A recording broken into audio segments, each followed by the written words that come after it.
All right, let's do it. Let's go to the other series for a second before we go to Knicks. Let's go there. Golden State, San Antonio. What do you think? Well, Golden State let Game 1 get away, and they had outplayed San Antonio. That turned into, that sort of a win. And then you look at Game 4, where San Antonio really outplayed Golden State for a better part of the game. And then Golden State was able to rally in the third quarter and then play excellent down in the last couple of minutes of the game. So Golden State wins the game they weren't supposed to win. So you look at all of that and you figure, hey, it's just even. And now it comes down to how well can San Antonio guard the backcourt of Golden State? Will the home court be a big advantage for San Antonio? They would have Game 5 and they would have Game 7.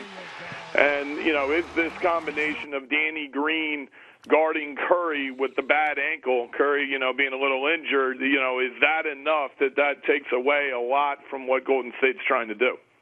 Yeah, fascinating. Either one. I do think either one is going to lose to Memphis. Memphis last night, Oklahoma City had a big lead, lost the game in overtime. I think even if Oklahoma City wins number 5, which they might, I don't even think they will. I think Memphis will win it in 5. But even if they do, I think Memphis is going places. Memphis hasn't lost it. They're probably the only team. Well, they are the only team left that hasn't lost a home game in the playoffs. So, Indiana hasn't yet either. So I got to give them credit. But they're playing really well right now. And hey, let's be honest, Westbrook's stock went up, hasn't it? Because Oklahoma City's going home without Westbrook this year. Yeah, you look at that series, Memphis-Oklahoma, any of the 4 games could have gone either way. So I'm not totally on this Memphis thing. I'm really not, because it still comes down to the fact, can they score enough? They're lucky to win the game last night. And when you really think about it, how good are they? How offensively strong are they? In that they're playing Oklahoma, and every game is going into the last minute or two. Now, this is the series I'd like to see. I'd like to see Memphis play San Antonio, and I'd like for it to be a rematch of what happened 2 years ago, now that Splitter has a more advanced role, and there are better matchups inside for San Antonio than there were 2 years ago. I think you're going to get that series. I do. And I'll tell you what I think it is with Memphis, Brendan. I think they play everybody the same. I think all their games, home and away, are the same game. They play them all tight. They play them all. No one's going to run away from them, and they play everybody tight. Right. Yeah, no, I agree with that. I'm not saying they're not a good team, but the point of the matter is when they need a basket, what exactly are they going to do? We saw last night's game where they tried to run something for Randolph that was a little misguided, at the end of regulation to try to get something done, and that becomes the ultimate question for them. Their toughness is there, but I would like to see that series. I would like to see Memphis and San Antonio play. I just think it'd be fascinating. I agree. I think it will be a very good series, and I think we will get it. I really do believe we will get it, and the Bulls, there's nothing left. Hey, listen, the Bulls, they won a game in a series that was valiant. I think the Heat have had enough of the Bulls pushing them around. They're going to end it in 5 and get out of there. The Bulls have given everything they have to give, which there's nothing left to talk about there. We'll wait to talk about the Heat in the next series. Let's get to tonight. First of all, how healthy are the Knicks? You're with them. How healthy are they tonight? I really couldn't tell you. I would like to say that I could tell you, but I'm not in that close of proximity to the team. I think with the 2-day layoff, these guys who have illnesses, maybe that helps.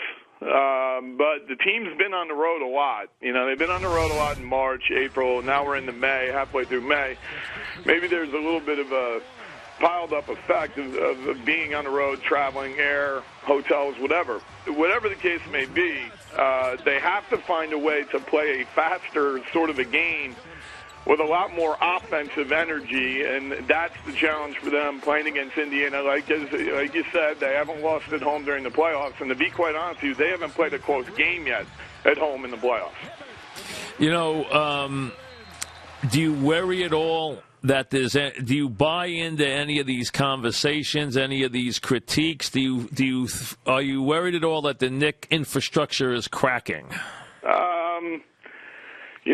Right now you can go in that direction. You can start thinking that way. I think it's fair to think that way. That maybe what someone's saying or someone else is saying that there might be some small cracks. I think you're allowed to think that way. Then again, would you have thought there were any cracks after game 2 when they won by, whatever they won by, and had a really good game there? So I think the reality of what happened in game 4 was this. Indiana did 2 things defensively that were a little bit different. Number one, they said, okay, we're going to make it hard for Carmelo to catch the ball. Now, they did not do that in the first 2 games in the series. They turned it around. They make it a little bit harder. He didn't catch the ball way out like we saw in the Boston series, but he did catch the ball later. So shot clock time was running off as they were trying to get him the ball. And I think if you're worried about any ball movement comments or anything like that, the reality of it is the first pass or the first option was being reached at a much later point in the shot clock.